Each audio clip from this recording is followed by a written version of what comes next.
Everyone, my name is Sakshi from Saint Peter's Law Academy और मैं आपके लिए लेके आई हूँ एक नई वीडियो एक नई जुडिशियल डॉक्ट्रिन के साथ। आज हम बात करने वाले हैं डॉक्ट्रिन ऑफ एक्लिप्स को लेकर। तो डॉक्ट्रिन ऑफ एक्लिप्स बाकी डॉक्ट्रिन से थोड़ी सी डिफरेंट है with regards to its applicability. Doctrine of eclipse deal करती है आपके प्री कॉन्स्टिट्यूशनल लॉज से, जो भी लेजिस्लेशंस, जो भी लॉज जो कि ब्रिटिश गवर्नमेंट ने पास करे थे जब उनका कॉलोनियल रूल था हमारी कंट्री में, उनके लॉ से डील करती है और उनका क्या हुआ after the inception of the constitution, और कोर्ट ने कैसे उन लॉज की एप्लीकेबिलिटी को डिटरमाइन करा with regards to our constitutional provisions, उसको डील करती है डॉक्ट्रिन ऑफ एक्लिप्स।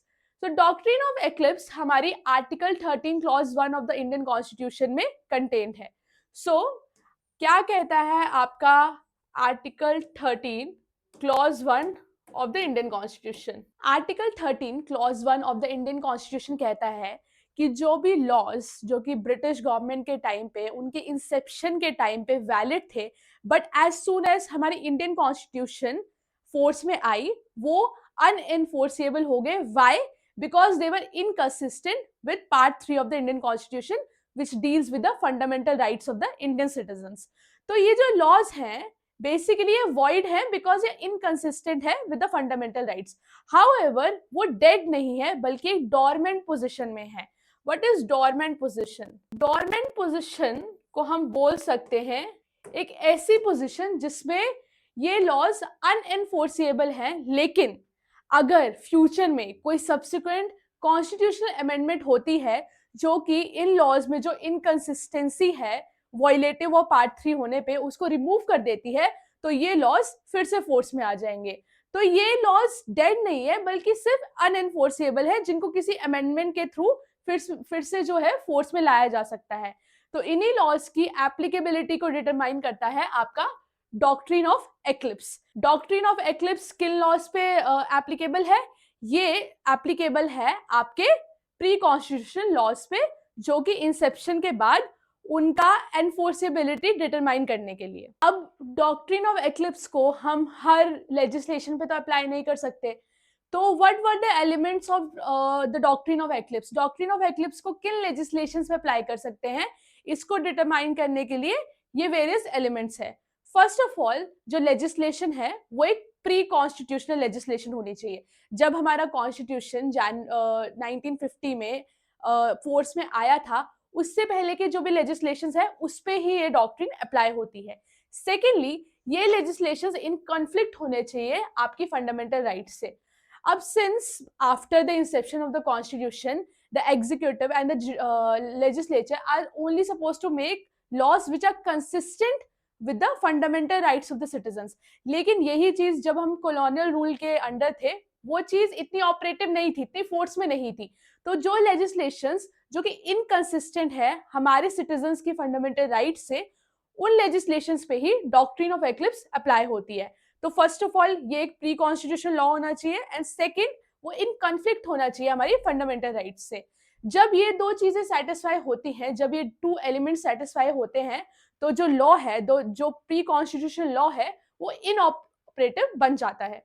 तो मतलब क्या बन जाता है? वो इन ऑपरेटिव, वॉइड बन जाता है, अब वो यूज में नहीं रहता है। इनऑपरेटिव वर्ड क्यों यूज किया गया? Why it was not said कि वो रिमूव ही किया जाता है? वाई? बिकॉज अगर फ्यूचर में कोई सब्सिक्वेंट अमेंडमेंट होता है, कॉन्स्टिट्यूशन में कोई अमेंडमेंट होता है, तो ये लॉज फिर से फोर्स में आ जाएंगे जब ये इनकंसिस्टेंसी रिमूव कर दी जाएगी बाय एन अमेंडमेंट।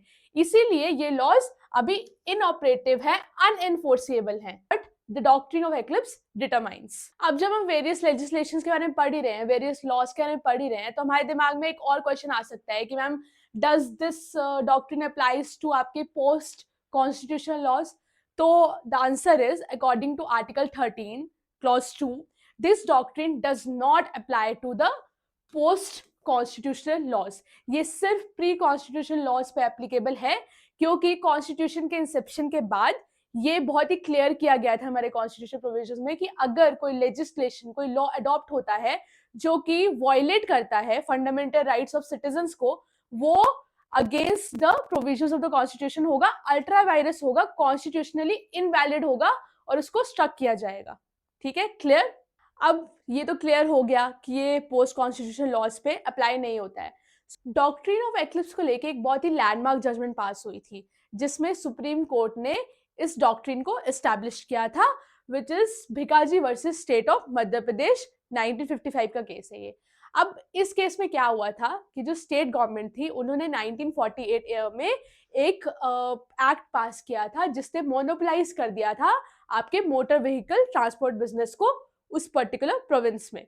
अब after the adoption of the constitution, this particular act was challenged in the court, stating that it restricts the practice of trade and that is the fundamental right of a citizen.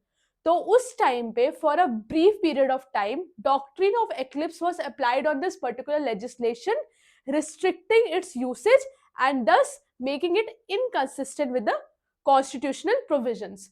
अब after some time एक और amendment पास हुआ जिसमें कहा गया कि state government के पास right है कि वो किसी भी ट्रेड को मोनोपोलाइज कर सकता है।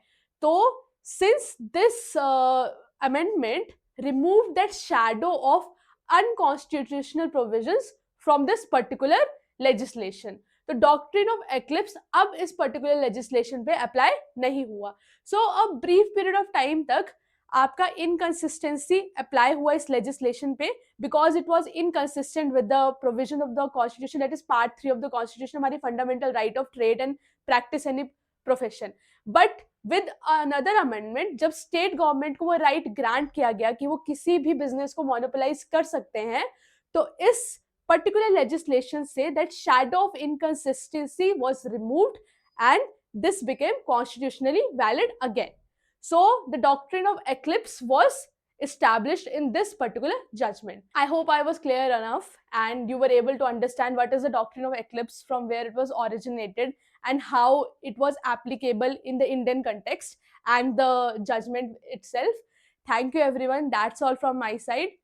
Like, share, subscribe, keep watching St. Peter's Law Academy, and for more such videos, comment down in the section below. Thank you so much.